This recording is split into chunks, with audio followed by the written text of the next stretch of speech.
Janasena party మాజీ incharge కోట వినూత driver Rayudu హత్య case విచారణ కీలక మలుపు తిరుగుతోంది. ఈ కేసులో శ్రీకాళహస్తి టీడీపీ ఎమ్మెల్యే బొజ్జల సుధీర్ రెడ్డికి సమన్లు జారీ చేసేందుకు చెన్నై పోలీసులు సిద్ధమయ్యారు. మరికొన్ని గంటల్లోనే ఆయనకు పోలీసులు నోటీసు అందించే అవకాశం ఉండటంతో స్థానిక రాజకీయ వర్గాల్లో ఇప్పుడు తీవ్ర ఉత్కంఠ నెలకొంది.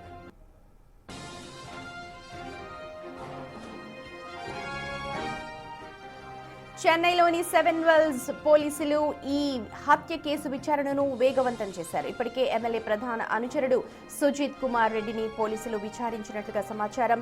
ఈ క్రమంలో ఎమ్మెల్యే పాత్రపై స్పష్టత కోసమే ఆయనకు సమన్లు జారీ చేసినట్టుగా తెలుస్తోంది. హత్య వెనుక ఎమ్మెల్యే హస్తం ఉంది అని కోట వినూత దంపతులు గతంలోనే ఆరోపించిన నేపథ్యంలో పోలీసుల తర్వాత చర్యలపైనే ప్రాధాన్యత సంతరించుకుంటూ ఉన్నాయి.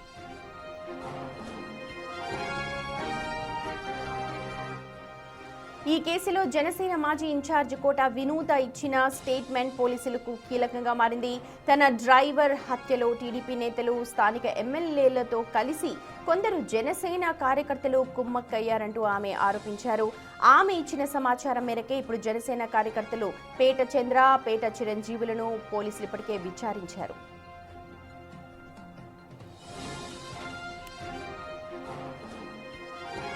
మృతుడు రాయుడు మరణానికి ముందు తీసిన సెల్ఫీ వీడియో ఈ కేసులో ప్రధాన ఆధారంగా నిలుస్తోంది.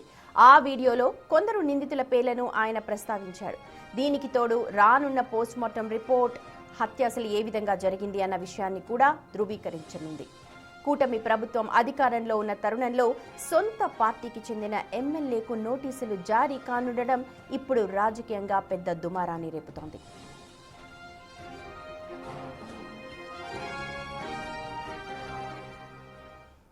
రైట్, మా ప్రతినిధి దామోదర్ మనతో ఉన్నారు. దామోదర్, ఇప్పుడు వినూత కేసుకు సంబంధించి కూటమి నేతల్లో అంటే ప్రత్యేకించి ఇప్పుడు టీడీపీ నాయకుడు పేరు చెప్తూ ఉన్నారు, తనకి సమన్లు జారీ చేసే అవకాశం ఉందంటున్నారు. అక్కడ సిచ్యువేషన్ ఎలా ఉంది? సుమతి, శ్రీకాళహస్తి మాజీ జనసేన ఇన్ఛార్జ్ కోట వినూత డ్రైవర్ రాయుడు హత్య కేసులో ఇప్పటికే నిందితులుగా 6 మందిని ఏదైతే చెన్నై పోలీసులు అరెస్ట్ చేశారు. వారికి బెయిల్ మీద ప్రస్తుతం ఉన్నారు. కోట వినూతతో పాటు కోట వినూత భర్త చంద్రబాబు నాయుడు, అదేవిధంగా వారి ముఖ్య అనుచరులు శ్రీనివాసులతో పాటు మరో 3 ఉన్నారు. ఈ కేసుకు సంబంధించి గతంలో ఏదైతే తన బెడ్రూమ్లో ఉన్న విజువల్స్ను చిత్రీకరించడం వల్లనే తాము ఈ విషయాన్ని, అంతేకాకుండా తాము అంతమొందించడానికి శ్రీనివాసులు ప్రయత్నించడం వల్లనే తాము ఇతన్ని చంపివేయాల్సి వచ్చిందంటూ కోర్టులో పాటు పోలీసులకు కూడా వీరు స్టేట్మెంట్ ఇచ్చిన పరిస్థితి. ఆ తర్వాత జరిగిన పరిణామాల నేపథ్యంలో ఒక సెల్ఫీ వీడియోను బయటికి విడుదల చేశారు. అయితే అది సెల్ఫీ వీడియో కాదు, కేవలం ఏదైతే ఒప్పుకోలు వీడియో లాగా రాయుడు అసలు ఏం జరిగింది, ఎప్పటి నుంచి తాను ఈ విషయంలో వీడియోలు తీయడం మొదలుపెట్టాను, తాను ఏ విధంగా కోట వినూత అదేవిధంగా చంద్రబాబు దంపతులకు తాను వెన్నుపోటు పొడిచింది అన్న విషయాలను ఆ వీడియోలో బలవంతంగా చెప్పించారంటూ అప్పట్లో విమర్శలు వచ్చాయి. అదే విషయాన్ని ఏదైతే ఆ వీడియోలో రాయుడు కూడా అదే విషయాన్ని తనను బలంగా కొట్టారంటూ కూడా చెప్పుకొచ్చిన పరిస్థితి. ఆ వీడియో సుమారు అరగంట వీడియో ఉంటుంది. ఆ తర్వాత జరిగిన పరిణామాల నేపథ్యంలో హైకోర్టు వీరికి బెయిల్ మంజూరు చేసిన తర్వాత ఈ కేసు వెనుక ఏదైతే తమను రాజకీయంగా ఇబ్బంది పెట్టడానికి, అంతమొందించడానికి వీరు ప్రయత్నం చేశారు. ముఖ్యంగా ఏదైతే కాళహస్తి ప్రస్తుత సిట్టింగ్ ఎమ్మెల్యే బొజ్జల సుధీర్ రెడ్డితో పాటు జనసేన నాయకులు కొట్టే సాయి ప్రస్తుతం శ్రీకాళహస్తి పాలక మండలి చైర్మన్గా ఉన్నారు. అదేవిధంగా ఇటు పేట చంద్రశేఖర్ అదే సోదరులు, వారిద్దరూ కూడా ఈ 4గురిలో హస్తము తనను ఇబ్బంది పెట్టడానికి వారు చేసిన చర్యలో ఫలితంగానే తాను ఈ విధంగా తాము రాయుడును అంతమొందించడానికి అవకాశం కలిగిందంటూ కూడా వీరు చెప్పుకొచ్చిన నేపథ్యంలో తమ వీడియోలను కొన్ని బయట పెట్టారు. ఈ విషయానికి సంబంధించి సైబర్ క్రైమ్ కింద కూడా కేసులు నమోదు చేయాలంటూ వారు చెన్నై హైకోర్టుకు వెళ్లారు. చెన్నై హైకోర్టు ఆదేశాల మేరకు 7 హిల్స్ పోలీసులు 2 రోజుల క్రితం ముందు నుంచి కూడా వినూత దంపతులు ఆరోపిస్తూ ఉన్నారు, బొజ్జలపై ఆరోపణలు చేస్తూ ఉన్నారు. బొజ్జలకు మరి కాసేపట్లోనే నోటీసులు ఇవ్వబోతున్నారు. అక్కడ వాళ్ళ ఇంటి దగ్గర ఎలాంటి సిచ్యువేషన్ ఉంది? బొజ్జలు అందుబాటులో ఉన్నారా? సుమతి, ఇప్పటి వరకు చెన్నై పోలీసులు కేవలం 3 మాత్రమే విచారించారు. అదేవిధంగా సుజిత్ కుమార్ రెడ్డిని కూడా విచారించే అవకాశం ఉంది. ప్రస్తుతం అయితే సుజిత్ కుమార్ రెడ్డి ఏదైతే శ్రీకాళహస్తిలో ఉన్నాడు, అతను ఏదైతే బొజ్జల సుధీర్ రెడ్డికి సమీప బంధువు. అయితే శ్రీకాళహస్తి ఎమ్మెల్యేకి ఇంకా నోటీసులు సమన్లు పంపలేదు. చెన్నై పోలీసులు ఇంకా 2 రోజుల క్రితం విచారించి ఈ 3 విచారించి తిరిగి వెళ్లారు.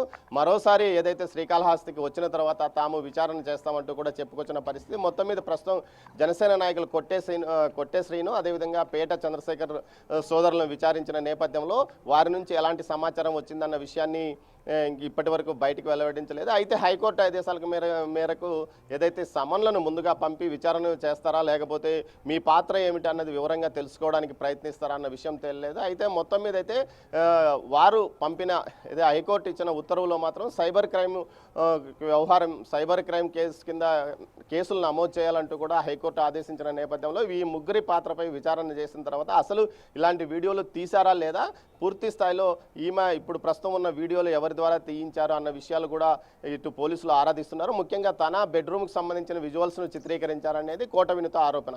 అయితే పోలీసుల వద్ద ఆమె ఎలాంటి వీడియోలు అందజేసింది, అదేవిధంగా కోర్టుకి ఏమైనా వీటిని అందజేసిందా అన్న కోణంలోనే ప్రస్తుతం ఈ దర్యాప్తు కొనసాగే అవకాశం ఉంది. అయితే న్యాయ నిపుణులు చెప్తున్న దాని ప్రకారం ఖచ్చితంగా ఏదైతే ఇటు బొజ్జల సుధీర్ రెడ్డిని విచారించే అవకాశం ఉంది. అయితే ముందుగా సుజిత్ కుమార్ రెడ్డి పాత్రనే ఎక్కువగా ఉందని చెప్తున్న నేపథ్యంలో అతన్ని విచారిస్తారో, ఆ తర్వాత సుధీర్ రెడ్డి పాత్ర ఉంటే ఖచ్చితంగా అతన్ని విచారించే అవకాశం ఉంది. ముందుగా అతని ముఖ్య అనుచరుడు సమీప బంధువైన సుజిత్ను విచారించే అవకాశం ఉందని తెలుస్తుంది సుమతి. మరోవైపు ఈ కేసుకు సంబంధించి ఇప్పటికే కండిషన్ బెయిల్ మీద వినుత దంపతులతో పాటు మరో నలుగురు ఉన్న నేపథ్యంలో ఆమె ప్రతిసారి తాను పూర్తి స్థాయి వివరాలన్నీ అటు జనసేన అధినేత పవన్ కళ్యాణ్తో పాటు కీలక నాయకులకు అందజేశానని చెప్తున్నారు. అయితే పార్టీ నుంచి తనకు ఎలాంటి సహకారం అందకపోవడంతో తాను హైకోర్టు ద్వారా ఈ విషయాలను బయట పెడుతున్నానంటూ కూడా చెప్పుకొస్తుంది Sumathi. Right Damodar, thank you.